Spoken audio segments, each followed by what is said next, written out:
Well, for us GTA 6 fans, we have a new date to look forward to. May 16th. What will we see? What will we find out? That's what we're going to be taking a look at in today's GTA 6 video. So thank you guys for checking out the video. As always, I'm here to keep you guys up to date on all of the GTA 6 news and info. And May 16th, why is this the date we're looking forward to now? Well, it's pretty simple. If you've been following along with the GTA 6 stuff, you would know that these quarterly earnings calls are sometimes pretty big events. And as we can see right underneath, May 16th is the next earnings call. This will happen at 3:30 Central Time, so 4:30 Eastern, then whatever that is, wherever you live in the world.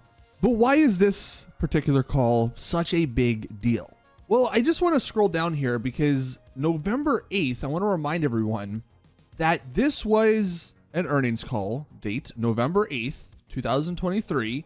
That is when we first got word that GTA 6 was real. This is when the message from Rockstar Games happened. You can see November 8th. So even though most of the time these earnings calls are about just the amount of money these companies are making and all that, when it comes to Take-Two's earnings calls and Rockstar in particular, there is a connection. They usually like to coincide these things because, of course, Rockstar teasing GTA 6 here is pretty big for Take-Two.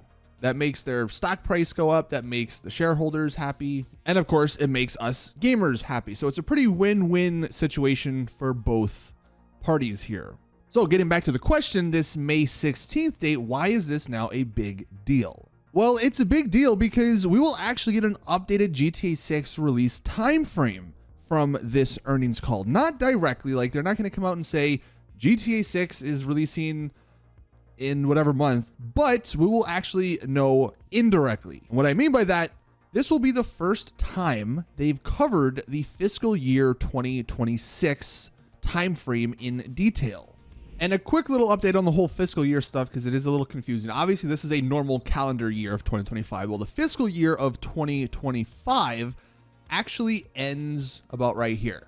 So this right here, fiscal year 2025, fiscal year 2025, fiscal year 2025. And then in April, this is when we get to fiscal year 2026. Even though it's in calendar year 2025, it's very confusing. It's very stupid in my opinion. I don't know why they couldn't just make it an actual calendar year as the fiscal year, but fiscal year 2026 starts in April. So when we see the numbers that Take-Two provides, the big numbers will either be in fiscal year 2025 like they are now, or they'll push them back to fiscal year 2026. I mean, this was one of the quotes from a while ago, a couple earnings calls ago, where they're projecting 8 billion revenue, where normally they only project about 5-ish billion. And of course, that's an extra 3 billion they're adding here, which is only because of GTA 6. So that sort of number, that big 8 billion number, if that is still in fiscal year 2025, well, then GTA 6's time frame is the first couple of months of 2025, where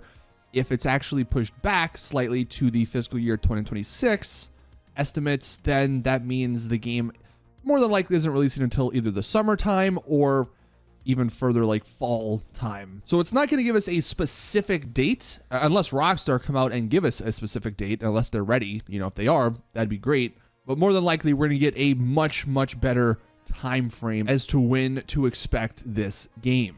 And one other thing regarding the release time frame, we might get, in addition to all the numbers, this was their pipeline from fiscal year 2024 to fiscal year 2026. I believe in the last earnings call, they changed right here, the Grand Theft Auto 6 date. It usually just said fiscal 2025, but they actually changed it to say calendar 2025. So we might get another little update there. They might specify when that is going to release, because a lot of these other ones have actual release dates, but of course GTA 6 doesn't. So maybe we get a little update on that as well, in addition to just the numbers they provide. And another thing that'll be interesting to note from all the numbers they provide in these earnings calls is we'll get a pretty good idea of how much the game actually costs to make. I mean, I've seen the number 2 billion thrown around. That's the rumor at the moment, that GTA 6 cost $2 billion to make with marketing and all the development costs and all that. That's a massive number. We'll see if that number is actually true or not. This earnings call also might just give us a much better idea of when to expect more information. Rockstar usually don't start going crazy with the marketing and promotion and all that until about a year out. So depending on the release time frame that they give, then we can adjust accordingly to know when we should start seeing more screenshots in a trailer 2 and more gameplay trailers. They could also do what they did with the first trailer, where on November 8th, they announced it. And then a month later, that's when they had the trailer. So if they do the exact same thing, then we will be getting trailer 2 in June sometime. Honestly, I think for me, what's going to end up happening is we might get a screenshot or two in May to sort of coincide with the earnings call, just to generate some more hype for the game. Because of course, it's been 5 months now since the trailer 1 was released. And I think a lot of people are itching for more. And not even game related, but the Take-Two stock has kind of fallen a bit in recent times. And one of the things they might ask Rockstar to do is to provide some GTA 6 screenshots to get people excited to get this stock price to probably go back up. So for sure, I think screenshots are something that is on the table for May, which is of course great because that's only a couple weeks away.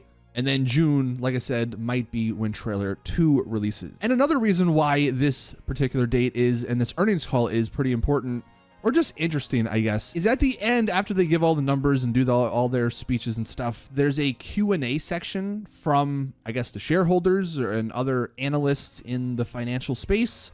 And at this point, GTA 6 is too big to not have any questions asked about it. So we probably will be getting some decent GTA 6 questions from these people, and hopefully we get some interesting answers from the Take-Two CEO and the people answering the questions. So with all that being said, there's quite a bit of opportunities for us to get a lot more GTA 6 information on this date, which is why it's so important and so interesting. I mean, I think at the worst case scenario, we'll just be getting the numbers that Take-Two provides, and we'll get a better release time frame. But I honestly think we'll get a lot more than just that. And honestly, it's not even game related, but I think we're going to get a lot more just because of this falling share or stock price. Take-Two want that number to go up. I'm sure the shareholders want that number to go up. And it seems like the only way that number is going up is if we get some good news regarding GTA 6. So I think selfishly, the Take-Two people, they want Rockstar to give us some more GTA 6 information because they want their share price, their stock price to go higher. But that is the new big date to mark on your calendars. I mean, look, we might get something before that. Maybe something leaks. It always seems like something leaks when it comes to Rockstar. So I'll be on the lookout for all that stuff. Hit that subscribe button if you are new around here and want to be updated and kept in the know on all the GTA 6 news and info and rumors. But that is going to do it for today's GTA 6 video. Please drop it a like if you did enjoy. Subscribe for more GTA 6 content. And as always, I'll see you guys in the next one.